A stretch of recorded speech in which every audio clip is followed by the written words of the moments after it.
Assalamualaikum warahmatullahi wabarakatuh. Alhamdulillahi wahdah, sadaqa wa'dah, wa nasara abdah, wa a'azza jundahu, wa hazamal ahzaba wahdah. Ashhadu an la ilaha illallah wahdahu la syarika lah, wa asyhadu anna Muhammadan abduhu wa rasuluhu la nabiyya wa la rasula ba'dah. Allahumma salli wa sallim wa barik alaihi wa ala alihi wa ashabihi wa man tabi'ahum bi ihsanin ila yaumil qiyamah. Ibadallah, usi nafsi wa iyyakum bi taqwallah. Ittaqullaha haqqa tuqatih wa la tamutunna illa wa antum muslimun. Hadirin jamaah Jumat yang insyaallah mudah-mudahan kita semua senantiasa dirahmati dan dimuliakan oleh Allah Subhanahu wa taala. Bersyukur kita kehadirat Allah Jalla Jalaluh di siang hari Jumat yang berbahagia ini. Kita dapat dikumpulkan oleh Allah, bersimpuh di hadapan Allah, bermunajat di hadapan Allah, beribadah di rumah Allah tanpa ada rasa takut sedikit pun, tanpa ada luka sedikit pun di tubuh kita. Kita masih bisa makan, bisa tidur nyenyak, bisa minum dengan cukup, listrik ada, jaringan internet ada. Kita ingin melakukan apa saja bisa. Maka kita patut bersyukur kehadirat Allah Subhanahu wa taala. Kita detik ini ditakdirkan menjadi hamba Allah yang merdeka, hamba Allah yang tidak takut, hamba Allah yang tidak sedang bersedih. Walaupun ada kekurangan dalam dunia perdagangan, dalam dunia materi kita, ada naik, ada surut, ada keuntungan, ada kerugian, tetapi itu bersifat sementara dan tidak pernah menyakiti keluarga dan diri kita, dan tidak pernah membuat tubuh ini terluka, mengalirkan darah, apalagi kehilangan orang-orang tercinta.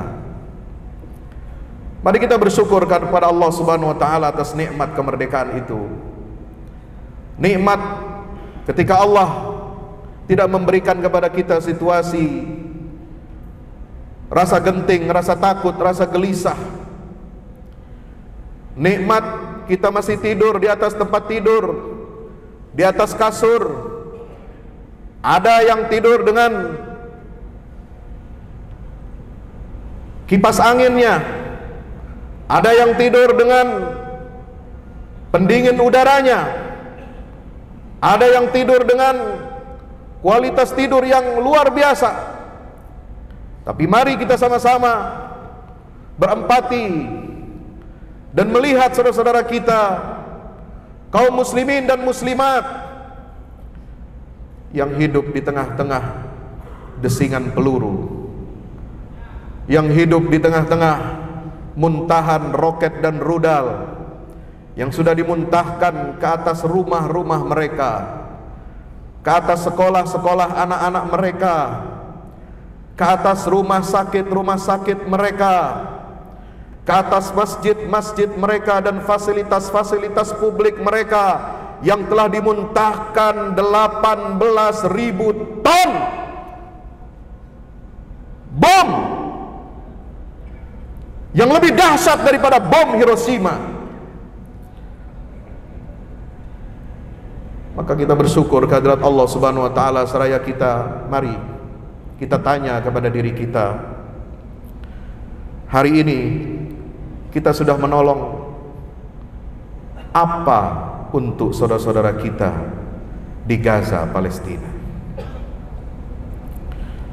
Jamaah yang dirahmati Allah taala, Allah berfirman di dalam surah At-Taubah, Ya ayyuhalladzina amanu ma lakum idza qila lakum unfiru fi sabilillahi thaqaltum ilal ard araditum bil hayatid dunya minal akhirah fama mata'ul hayatid dunya fil akhirati illa qalil illa tanfiru yu'adzibkum 'adzaban alima wa yastabdil qauman ghairakum wa la tadurruhu syai'a wallahu ala kulli syai'in qadir. Mari kita kembali, kita ingat, kita hadirkan diri kita seolah-olah kita sedang berada bersama Rasulullah SAW di hari yang sangat terik,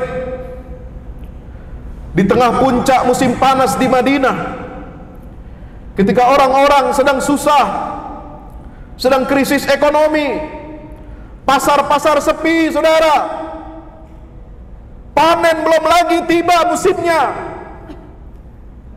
orang-orang banyak yang menjerit di tengah krisis itu. Tetapi Allah Subhanahu wa ta'ala menurunkan perintah kepada Rasulullah untuk berjihad di perang Tabuk. Wahai orang-orang yang beriman, mengapa kalian jika diseru untuk berjihad di jalan Allah, itsaqaltum ilal ard, kenapa kalian lebih berat? Kenapa kalian lebih mencintai kehidupan dunia kalian? Araditum bil hayatid dunya minal akhirah, apakah kalian lebih suka, lebih cinta dan lebih ridha kepada kehidupan dunia daripada kehidupan akhirat yang dijamin oleh Allah Subhanahu wa taala? Fama mata'ul hayatid dunya fil akhirati illa qalil. Allah menegaskan bahwa kenikmatan kehidupan di dunia itu tidak ada bandingannya apa-apa dengan nikmat kehidupan di akhirat itu. Nikmat kehidupan di dunia ini kecil. Bahkan ketika kita sedang untung besar, ketika pasar-pasar kita sedang ramai, lapak-lapak kita banyak pembelinya, ketika modal kita sudah kembali bahkan beruntung berkali-kali lipat, itu semua kenikmatan itu tidak ada bandingannya dengan kenikmatan hidup di dalam surganya Allah Subhanahu wa ta'ala. Illa tanfiru, jika kalian tidak mau berjuang, berjihad, dan tidak mau membantu orang-orang yang berjihad di jalan Allah, yu'adzibkum 'adzaban alima, Allah pasti akan menyiksa kalian, mengazab kalian dengan siksa yang sangat pedih. Bukan hanya siksa di dunia dan di akhirat. Wa yastabdil qauman ghairakum, siap-siaplah kalian akan diganti. Kalian sudah tidak ada gunanya lagi. Kalian yang ongkang-ongkang kaki, kalian yang hanya bisa mencibir, kalian yang hanya bisa mencela, kalian yang hanya bisa diam, kalian yang hanya bisa menonton dan tidak memberikan bantuan apa-apa kepada para mujahidin. Ketika itu Allah Subhanahu wa ta'ala menampar muka orang-orang yang beriman. Ketika itu Rasulullah pun ada di tengah-tengah mereka. Allah mengancam mereka, bukan hanya Allah akan menurunkan siksanya yang pedih, tetapi Allah akan mengganti kalian dengan kaum yang lain. Karena kalian sudah tidak ada harganya, kalian sudah tidak ada gunanya, kalian sudah menjadi barang rongsokan, barang bekas yang tidak ada nilai dan artinya sama sekali. Maka Allah akan gantikan kita semua ini yang berpangku tangan, yang tidak membantu saudara-saudaranya, akan diganti dengan kaum yang lebih baik, yang mereka itu digambarkan di dalam surah Al-Maidah 54, yuhibbuhum wa yuhibbuna, adillatin 'alal mu'minin, a'izzatin 'alal kafirin, yujahiduna fi sabilillahi wa la yakhafuna laumata laim. Mereka yang dicintai oleh Allah, mereka pun mencintai Allah. Mereka yang lemah lembut, rendah hati di hadapan orang-orang beriman, mereka yang tegas kepada orang-orang kafir, mereka yang berjuang di jalan Allah dan tidak takut dengan celaan apapun orang-orang yang mencela mereka. Sudah, Masyarul muslimin rahmati Allah subhanahu wa ta'ala, hari ini mari kita tanya ke dalam diri kita masing-masing, apa bantuan, apa pertolongan yang sudah Anda berikan kepada saudara-saudara kita kaum muslimin di Gaza, di Palestina? Paling tidak saudara harus membantu mereka dengan salah satu dari 4 hal. Kalau bisa 2 dari 4 hal, kalau bisa 3 dari 4 hal ini, bahkan kalau bisa 4-4-nya saudara. Yang pertama, bantulah mereka dengan untayan doa yang terbaik. Yang kedua, jadilah penyambung lidah, pemberi informasi yang benar, bukan informasi yang bersumber dari media-media Zionis, media-media laknat, media-media yang ingin memecah belah umat Islam, media-media yang mencela para mujahidin tetapi tidak pernah mencela Israel. Jadilah informan yang benar untuk menyampaikan kabar penderitaan saudara-saudara kita kepada dunia, bahwa permasalahan yang mereka hadapi adalah soal kebenaran, keadilan, dan kemerdekaan yang merupakan hak setiap bangsa. Yang ketiga, berjihadlah dengan harta kita. Berjihadlah dengan harta kita, bukan hanya dengan sedekah. Karena di zaman peperangan, di zaman jihad melawan para kufar, para agresor, orang-orang yang tidak memiliki hati nurani, orang-orang yang sudah tercabut rasa kemanusiaannya, bukan lagi sedekah saudara yang diminta oleh Allah, tetapi jihad. Wajahidu bi amwalikum wa anfusikum, berjihadlah dengan harta kalian. Kalau kalian tidak ikut mengangkat senjata, kalau kalian tidak bisa memerangi para agresor, kalau kalian tidak bisa mengusir penjajah, karena negeri kita negeri yang aman, negeri yang berdaulat, dan saudara kita berada jauh puluhan ribu kilometer dari negeri ini, minimal saudara harus berjihad juga, tetapi berjihadlah dengan harta masing-masing untuk membantu rakyat Gaza yang terluka, mereka yang kelaparan dan kehausan, mereka yang bahkan ketika mengantri untuk mengambil roti dan makanan pun mereka dirudal oleh Israel.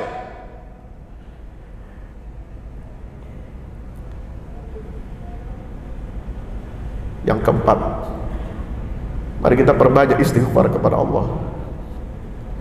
Astaghfirullahalazim, astaghfirullahalazim, astaghfirullahalazim wa atubu ilaih. Mari kita perbanyak mohon ampun kepada Allah untuk diri kita yang banyak dosa dan maksiat, terutama maksiat dan dosa ketika kita melemparkan fitnah kepada saudara-saudara kita,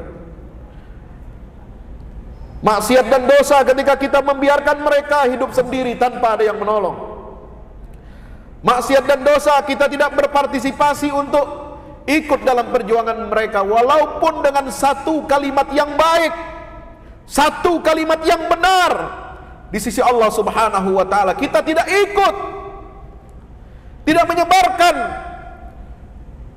kabar mereka yang sedang teraniaya dan terzalimi. Itu dosa dan maksiat kita. Mari kita mohon ampunan kepada Allah untuk arwah para syuhada, kepada para mujahidin yang masih terus berjuang di medan pertempuran, agar Allah mengampuni dosa-dosa mereka, kesalahan-kesalahan dan kekhilafan mereka, karena tidak ada manusia yang suci dan bersih di atas muka bumi. Tetapi mereka setidaknya sudah menunjukkan kebersihan niat, ketulusan hati, tekad untuk berjuang mempertahankan masjid kita. Mereka adalah pembela kita, saudara. Mereka adalah lawyer kita. Kita tidak bisa berangkat untuk membebaskan Masjidil Aqsa dari cengkraman Zionis. Mereka yang mewakili kita berada di garis terdepan untuk membela kesucian Masjidil Aqsa, masranya Rasulullah dan tempat berpijaknya, bertolaknya mi'rajnya Rasulullah sallallahu alaihi wasallam, yang setiap hari dikangkangi dan dinistai oleh mereka, para agresor yang tidak memiliki rasa kemanusiaan dan rasa penghargaan terhadap perjanjian apapun di atas muka bumi ini. Mari kita banyak istighfar kepada Allah Subhanahu wa taala, karena istighfar itu adalah salah satu kunci datangnya pertolongan dari Allah. Wastaghfiru innahu kana ghaffara yursilis samaa'a 'alaikum midrara wa yumdidkum bi amwalin wa banina wa yaj'al lakum anhar wa yaj'al lakum jannatin wa yaj'al lakum anhara. Dengan istighfar itu mudah-mudahan dengan kita mengetuk pintu langit, dengan kita menyemanjatkan untayan doa yang terbaik di hari Jumat ini, mari kita sama-sama memohon kepada Allah Subhanahu wa taala agar Allah berikan pertolongan kepada saudara kita, membuka hati dan mata para pemimpin-pemimpin negeri Islam. Negeri Islam yang terutama negeri-negeri yang berbatasan langsung dengan Palestina. Yang kedua, negeri-negeri Islam yang ada di Jazirah Arabia. Yang ketiga, negeri-negeri Islam yang ada nun jauh dimanapun, yang dapat memberikan bantuan dalam bentuk apapun.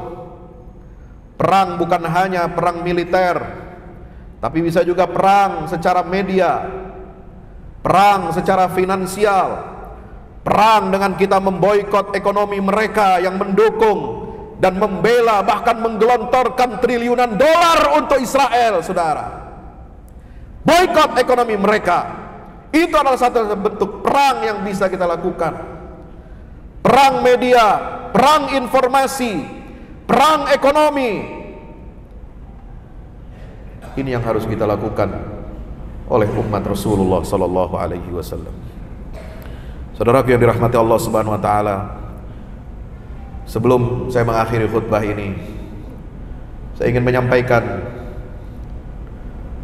pesan yang disampaikan oleh salah seorang ulama besar dari Mesir, Syekh Muhammad Mutawalli Asy-Sya'rawi, seorang alim, seorang mufassir yang setiap kata-katanya adalah untayan dari pemahamannya terhadap Al-Quran.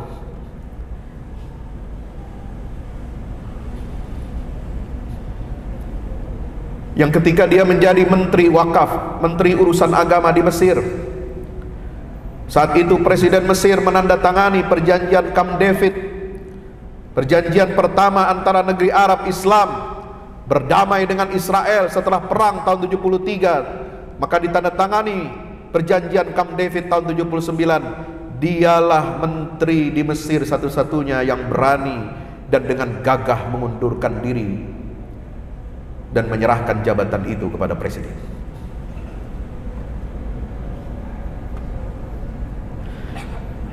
Dalam salah satu wawancaranya, dia berpesan kepada kita seluruh umat Islam, saya ingin sampaikan satu kalimat yang dapat menyelamatkan kita semua dari petaka-petaka besar yang kita alami saat ini. Ini sudah beliau ucapkan jauh sebelum beliau meninggal dunia pada tahun 1999. Saya waktu itu mahasiswa tahun kedua di Al-Azhar University. Beliau wafat tahun 99, saya tiba di Mesir tahun 97. Ketika sakitnya beliau diwawancarai, barangkali itu salah satu pesan wasiat terakhir beliau kepada umat ini, bahwa saya melihat umat Islam sedunia saat ini, merekalah umat Islam itulah yang membuat musuh-musuh Islam berani menistakan kita semuanya.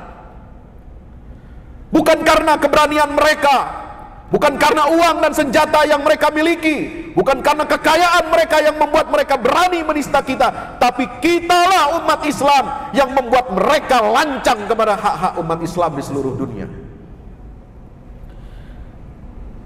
Jika umat Islam ini menyadari kekuatan yang ada pada dirinya, yang akan mematahkan pemalsuan dan kedustaan ini, niscaya orang-orang kafir, para agresor itu tidak akan pernah berani bertindak menistakan umat ini dan tempat-tempat suci umat ini. Saya ingin mengajak bangsa Mesir dan seluruh umat Islam di seluruh dunia untuk bertaubat kepada Allah,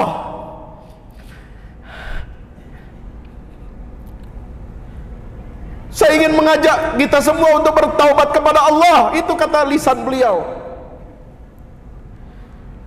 agar mereka kembali ke pangkuan Tuhan mereka jika mereka ingin dimenangkan oleh Allah Subhanahu wa ta'ala. Sebab Allah Ta'ala berfirman, walaqad sabaqat kalimatuna li'ibadinal mursalin. Beliau mengutip firman Allah dalam surah As-Saffat ayat 171 sampai 173. Sungguh demi Allah, janji kami benar-benar telah ditetapkan buat hamba-hamba kami yang menjadi rasul. Apa janji itu? Innahum lahumul mansurun wa inna jundana lahumul ghalibun. Bahwa para rasul-rasul kami dan seluruh pengikut-pengikutnya itu, mereka pasti akan mendapatkan pertolongan. Dan sesungguhnya bala tentara kami itulah yang pasti menang. Maka beliau bertanya kepada kita setelah itu, setelah mengutip ayat ini, bagaimana dengan realita kita sekarang? Ini janji Allah pasti akan memenangkan tentara-tentara Allah. Janji Allah pasti akan memenangkan umat Rasulullah. Tapi bagaimana dengan fakta dan realita saat ini? Maka beliau berkata, kalau kita saksikan ada pasukan Islam yang kalah dalam satu pertempuran, maka ketahuilah bahwa syarat ketentaraan Allah di ayat itu telah rusak alias tidak memenuhi syarat. Bukan janji Allah yang tidak ditepati, bukan karakter dan sifat Allah yang suka mengingkari janjinya. Allah bisa melakukan semua hal, tapi ada satu yang tidak akan dilakukan oleh Allah. Dia adalah la yukhliful mi'ad, tidak akan pernah mengingkari dan menyalahi janjinya sendiri. Apa contohnya perang Uhud? Meskipun ada Rasulullah di tengah-tengah kaum muslimin pada saat itu, namun syarat ketentaraan sudah rusak, maka mereka itu pun ditetapkan Allah menderita kekalahan di perang Uhud. Keberadaan Rasulullah di tengah mereka saat itu tidak bisa menolong mereka. Akibat apa? Karena aturan ketentaraan Allah tidak dipenuhi. Tidak pernah Rasulullah disakiti fisiknya dalam peperangan seperti yang terjadi di perang Uhud, ketika pelipisnya berdarah terluka, ketika gigi gerahamnya copot tanggal, saudara, karena terkena panah yang menghantam topi baja yang dikenakan oleh baginda Rasulullah SAW, sehingga tanggal dan rusak gigi geraham beliau. Tidak pernah Nabi Muhammad merasa sakit seperti yang dialami ketika beliau sakit di perang Uhud. Maka kalau kalian berkata, janganlah kalian berkata, beliau berpesan kepada kita, wahai umat Islam, jangan kalian bilang begini, bagaimana kita harus mempersiapkan diri kita, apa yang harus kita lakukan melawan Israel, melawan Amerika dan sekutunya yang kuat. Mereka kaya raya, mereka banyak senjatanya, mereka kuat militernya, tank-tanknya, lapis bajanya, rudal, roketnya, semua persenjataan lengkap, tidak bisa dibandingkan dengan persenjataan yang dimiliki para mujahidin Palestina yang sederhana. Jangan kalian berkata seperti itu, kata Syekh Muhammad Mutawalli Sya'rawi. Apakah syarat peperangan harus dimenangkan itu ketika kita memiliki persenjataan dan kemampuan yang sama dan sepadan dengan musuh? Demi Allah tidak, kata beliau. Kenapa? Karena Allah tidak pernah berfirman wa'iddu lahum mastata'tum min quwwah. Karena Allah berfirman, persiapkanlah dalam jihad kalian kekuatan yang kalian mampu untuk kalian miliki.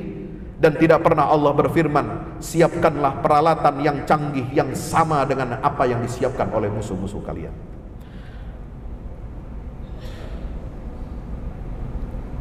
Hadirin yang dimuliakan Allah Subhanahu wa taala, Allah ingin berkata kepada kita, kenapa Dia tidak mengatakan persiapkanlah senjata seperti yang disiapkan oleh musuh-musuh kalian, yang sama kuatnya, sama hebatnya, sama canggihnya dengan persenjataan mereka? Tidak.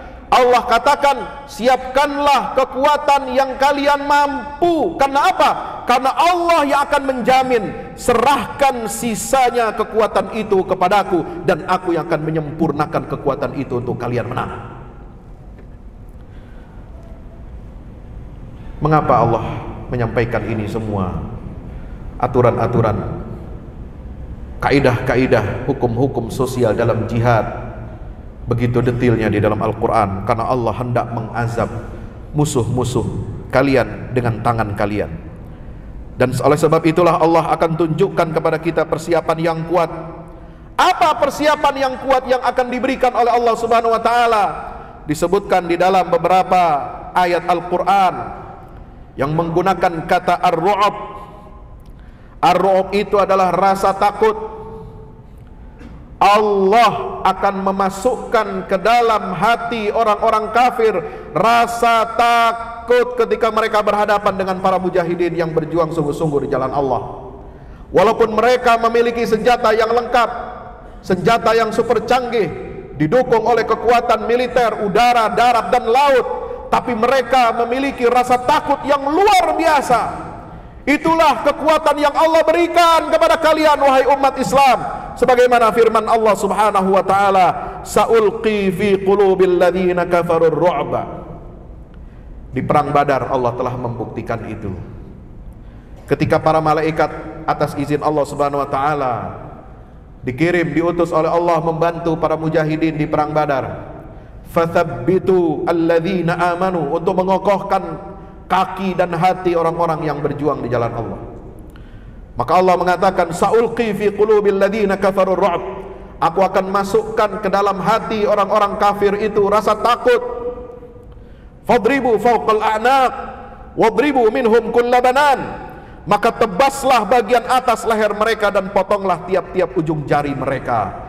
Sebagaimana diriwayatkan oleh Ibnu Hisham dalam Sirah Nabawiyah, seorang sahabat berkata, demi Allah, saya menyaksikan sendiri betapa benarnya ayat ini mengabarkan kepada kita. Ketika terjadi di perang Badar, aku menghunuskan pedangku, musuh masih berada 5 meter, 10 meter di depan saya, tapi saya sudah menghunuskan pedangku dan aku arahkan ke leher-leher mereka. Kepala mereka sudah melayang, walaupun pedang itu tidak sampai ke leher mereka. Tangan-tangan mereka yang memegang senjata-senjata itu ditebas oleh Allah atas izin Allah Subhanahu wa taala. Siapa yang melakukan itu? Malaikat-malaikat yang diperintahkan oleh Allah Subhanahu wa taala membantu para mujahidin. Itu pula yang mengingatkan kita kepada perang Ahzab yang dialami oleh baginda Rasulullah sallallahu alaihi wasallam, sebagaimana disebutkan dalam surah Al-Ahzab ayat 26, wa anzalal ladzina zaharuhum min ahlil kitab min sayasihim wa qadhafa fi qulubihimur ra'b fariqan taqtuluna wa ta'siruna fariqa. Dialah Allah yang menurunkan orang-orang ahli kitab Bani Quraisyah yang membantu mereka, menurunkan orang-orang yang bersekutu, golongan-golongan yang bersekutu dengan ahli kitab Yahudi Bani Quraisyah, menurunkan mereka dari mana? Dari benteng-benteng mereka. Dan Allah memasukkan rasa takut ke dalam hati mereka. Sebagian mereka kalian bunuh, dan sebagian yang lain kalian tawan.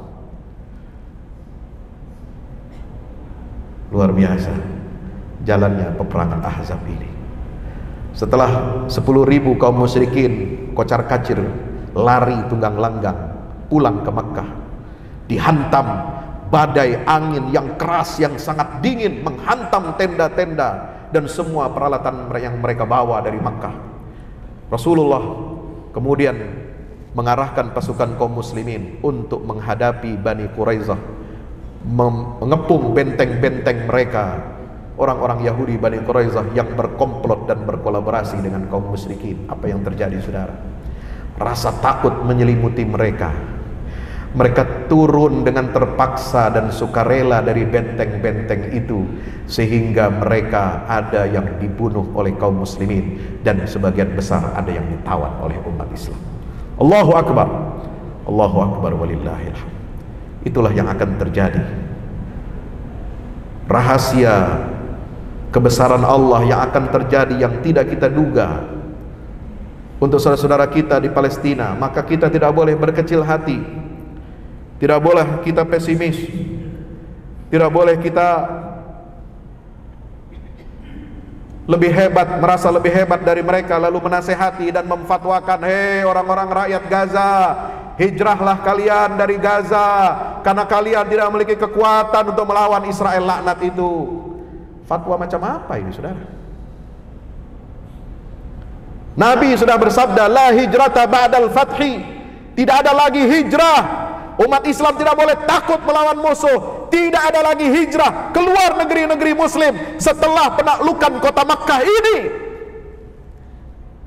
Siapa yang berani berfatwa membantah perintah Rasulullah sallallahu alaihi wasallam? Kurang ajar, saudara. Rasulullah berani dibantah kata-katanya. Kita harus percaya dengan kekuatan dan kebesaran Allah. Seraya kita membantu, menolong saudara kita dengan apa yang bisa kita bantu dari jauh. Sebagaimana yang terjadi juga ketika perang pengusiran Yahudi dari Madinah, sebagaimana direkam dalam surah Al-Hasyr ayat 2. Walladzi akhrajal ladzina kafaru min ahlil kitabi min diyarihim li awwalil hasyr ma zanantum ay yakhruju wa zannu annahum mani'atuhum husunuhum min Allah fatahumullahu min haitsu lam yahtasibu wa qadhafa fi qulubihimur ru'b. Dialah Allah yang telah mengusir orang-orang kafir di antara ahli kitab dari kampung halaman mereka. Pada saat pengusiran yang pertama, kalian umat Islam tidak menyangka bahwa mereka akan keluar, akan terusir. Sama seperti saat ini rakyat Palestina menganggap Israel lebih hebat, lebih kuat, tapi mereka tetap sabar dan kokoh. Sebab apa? Mereka paham dan tahu janji Allah di ayat 2 surat Al-Hasyr ini. Mereka di zaman Rasulullah, para sahabat pun tidak menyangka kalau Yahudi yang durjana, yang mendominasi Madinah itu bisa terusir dari Madinah dengan terhina. Walaupun mereka memiliki kekuatan ekonomi, memiliki kekuatan militer, saudara. Tapi itu terjadi dan fakta terjadi di zaman Rasulullah sallallahu alaihi wasallam. Umat Islam pun kaget, takjub, wa zannu annahum mani'atum husunuhum min Allah. Para sahabat yakin bahwa benteng-benteng mereka akan dapat menjaga mereka dari azab Allah. Fatahumullahu min haitsu lam yahtasibu, tetapi azab Allah itu datang kepada mereka dari arah yang tidak mereka sangka. Dengan cara bagaimana? Faqadhafa fi qulubihimur ru'b. Allah menanamkan ke dalam hati orang-orang kafir Yahudi itu rasa takut. Yukhribuna buyutahum biaidihim. Bahkan tidak perlu orang Islam, umat Islam di saat itu yang menghancurkan dan merobohkan benteng-benteng mereka. Mereka sendiri yang merobohkan rumah-rumah mereka dengan tangan mereka dan tangan orang-orang beriman. Fa'tabiru ya ulil absar. Maka berkacalah dan ambillah pelajaran, wahai orang-orang yang memiliki akal pikiran. Barakallahu li wa lakum fil Qur'anil azim. Wa nafa'ani wa iyyakum bima fihi minal ayati wa dzikril hakim. Aqulu qawli hadza fastaghfiruh innahu huwal ghafurur rahim. Alhamdulillahi rabbil alamin wal 'aqibatu lil muttaqin wa la 'udwana illa 'alal zalimin. Asyhadu an la ilaha illallahul malikul haqqul mubin wa asyhadu anna Muhammadan 'abduhu wa rasuluhul mab'uts rahmatan lil alamin. Allahumma salli wa sallim wa barik ala nabiyyina Muhammadin al-amin wa ala alihi wa ashabihi ghurril mayamin wa man sara ala tariqatihim wa ihtada bihadihim wa istanna bi sunnatihim ila yaumiddin. Ibadallah, usi nafsi wa iyyakum bi taqwallah, ittaqullaha tuqatih wa la tamutunna illa wa antum muslimun. Mari kita berdoa, panjatkan doa terbaik kita kepada Allah Subhanahu wa taala di hari Jumat yang barakah ini. Alhamdulillah, alhamdulillahi rabbil alamin. Allahumma salli wa sallim wa barik ala nabiyyina Muhammadin wa ala alihi wa sahbihi ajma'in. Ya Allah, ya Alim, ya Khabir, Engkau yang maha mengetahui isi hati kami, ya Allah.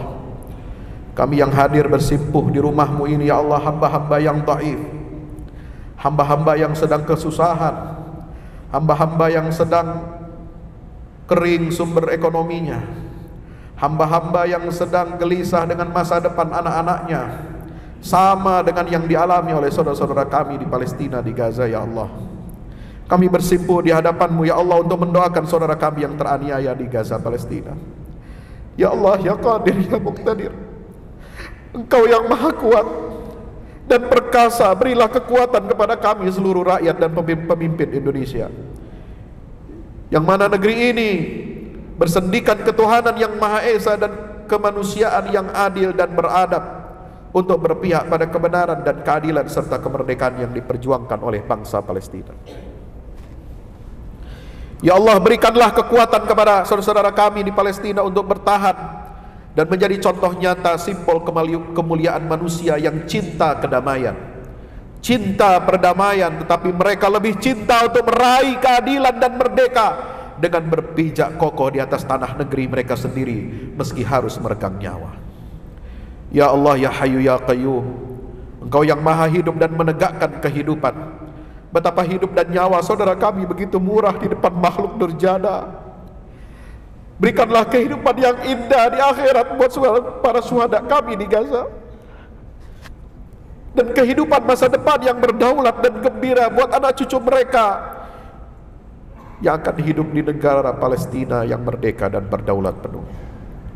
Ya Allah, ya Malik, ya Kudus, Engkau yang maha kuasa, Engkau maha raja di raja dan pemilik kesucian, Al-Quddus. Nama Al-Quds dan Baitul Maqdis sangat dimuliakan oleh Rasul-Mu Muhammad, oleh Nabi Ibrahim, oleh Ishak dan Ismail, serta semua Rasul keturunan Nabi Yakub. Nama itu disematkan dan diambil dari namamu Al-Quddus. Nama Al-Quds juga diambil dari nama Ruhul Qudus, Roh Kudus, yaitu malaikat Jibril yang membawa wahyu kepada seluruh Nabi dan Rasul-Mu. Ya Allah, saat ini kesucian Masjid Baitul Muqaddas telah dinodai dan dinistakan oleh Zionis Yahudi yang terlaknat. Ya Aziz, ya Jabbar, ya Allah, Engkau yang maha perkasa dan digdaya, kami mohon kepadamu untuk menitipkan secuil keperkasaan-Mu kepada para pejuang perlawanan Palestina yang mempertahankan kesucian Masjidil Aqsa dan mempertahankan gereja Makam Kudus, yang bahkan kuncinya saja disimpan dan dijaga turun-temurun oleh keluarga muslim di Yerusalem atas wasiat Sultan Salahuddin Al-Ayyubi. Ya Allah, ya Salam, ya Mukmin, Engkau yang maha damai, yang maha memberikan keamanan kepada orang-orang yang beriman. Kota Al-Quds adalah kota simbol kedamaian dan perdamaian dunia selama berbelas-belas abad di tangan penguasa muslim. Sejak Isra Mi'rajnya Nabi Muhammad pada tahun 621 Masehi, sejak uskup Yerusalem Patriark Soforinus yang menyerahkan kunci Baitul Maqdis kepada Khalifah Umar pada tahun 16 Hijriah atau 639 Masehi, dan pada saat Panglima Salahuddin mengembalikan kedaulatan perdamaian tiga agama setelah perang Hittin di tahun 1187. Kembalikanlah ya Allah kedamaian dan perdamaian dunia dengan kembalinya tanah Palestina kepada pemiliknya yang sah, dengan Al-Quds Asy-Syarif sebagai ibu kota Palestina yang kekal dan abadi.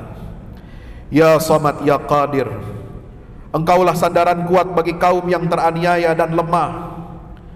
Wahai yang maha kuasa yang melindungi kaum yang dizalimi, saudara kami di Gaza dan tepi barat diisolasi, dipenjara, dibombardir tanpa ampun, tanpa pasokan air, makanan, listrik, dan jaringan internet. Ya Allah, mereka bahkan hidup di bawah reruntuhan bangunan. Ya Samad, Zionis laknat itu telah memuntahkan 18.000 ton bom kepada saudara-saudara kami di atas kepala-kepala mereka dan rumah-rumah mereka. Ya Allah, hanya kepadamu kami mengadukan lemahnya kekuatan kami dan hinanya kematian hati nurani negara-negara dunia dan Dewan Keamanan PBB. Ya Allah, ya Rafi', ya Khafid, Engkau yang maha meninggikan dan merendahkan derajat manusia. Tinggikanlah ya Allah derajat seluruh kaum beriman dan bangsa-bangsa dunia yang berempati dan menyayangi serta membantu perjuangan saudara kami di Palestina. Rendahkanlah derajat mereka yang membela dan memasok senjata, uang dan media untuk Israel.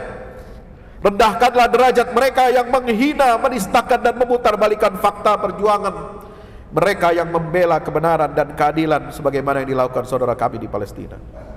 Ya Allah, ya Nur, ya Hadi, wahai Zat pemberi petunjuk, pemberi cahaya untuk kehidupan kami, tunjukilah kami ke jalan yang lurus. Tunjuki kami untuk senantiasa mentadabburi ayat-ayat-Mu, senantiasa mempelajari sunnah-sunnah Rasul-Mu, sunnah-sunnah-Mu di alam sosial, ekonomi, politik, dan kebudayaan, serta hubungan internasional agar kami dapat menjadi umat yang kuat, menjadi umat yang disegani, menjadi umat yang tidak menjadi sasaran target musuh-musuh kami, ya Allah. Allahumma inna nasta'inu wa nastaghfiruka wa nastahdik wa nu'minu bika wa natawakkalu alaik, nuthni alaika al-khaira kullah, nashkuruka wa la nakfuruk, wa nahla'u wa natruku man yafjuruk. Allahumma iyyaka na'bud wa laka nusalli wa nasjud wa ilayka nas'a wa nahfid, narju rahmataka wa nakhsha 'adzabaka, inna 'adzabaka al-jidda bil kuffari mulhaq. Allahumma munzil al-kitab wa mujri as-sahab wa hazim al-ahzab, ihzimhum wansurna alaihim ya Rabb. Allahumma 'adzib al-kafarata wal musyrikin a'da' ad-din alladhina yasudduna 'an sabilik wa yuqatiluna awliya'ak wa yukadzibuna rusulak. Allahumma ighfir li syuhada'ina al-mu'minina wal mu'minat wal muslimina wal muslimat al ahya'i minhum wal amwat wa alif baina qulubihim Allahumma alif baina qulubihim waj'al fi qulubihimul iman wal hikmah wa thabbithhum ala millati nabiyyika Muhammadin sallallahu alaihi wasallam wa auzi'hum an yufu bi ahdika alladhi ahadtahum alaihi wansurhum ala aduwwihim wa aduwwika waj'alna minhum ilahal haqqi. Wa sallallahu ala nabiyyina Muhammad wa ala alihi wa sahbihi wasallam walhamdulillahi rabbil alamin.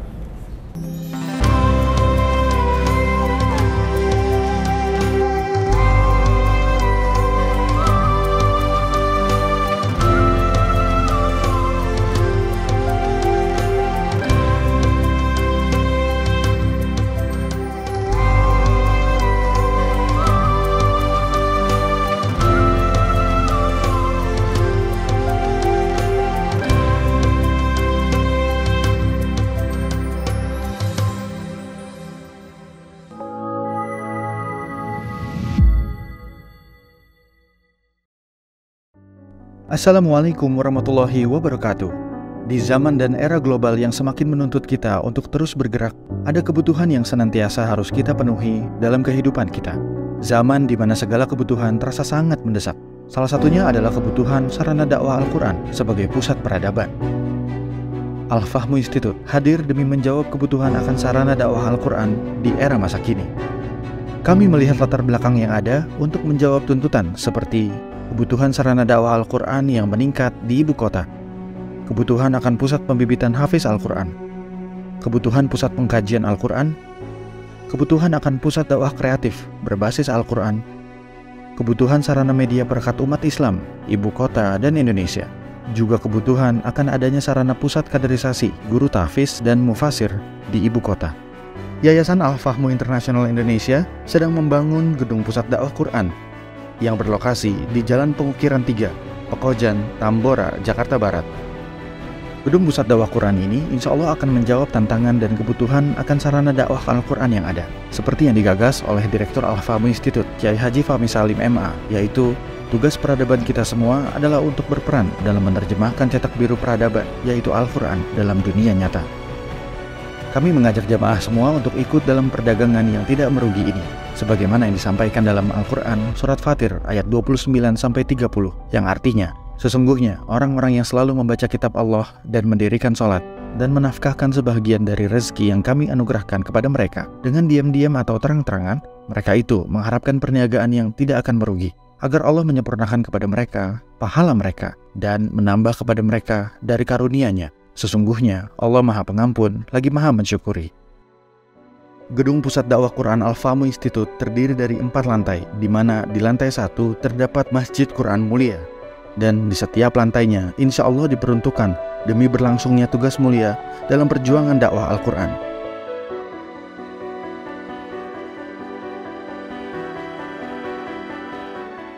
Berikut adalah rencana anggaran biaya yang dibutuhkan dalam pembangunan Gedung Pusat Dakwah Quran.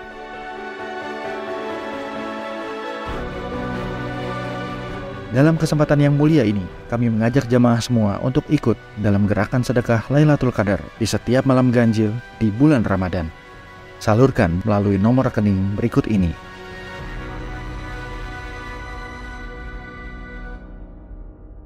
Al-Fahmu Institute, bahagiakan Indonesia dengan dakwah Quran.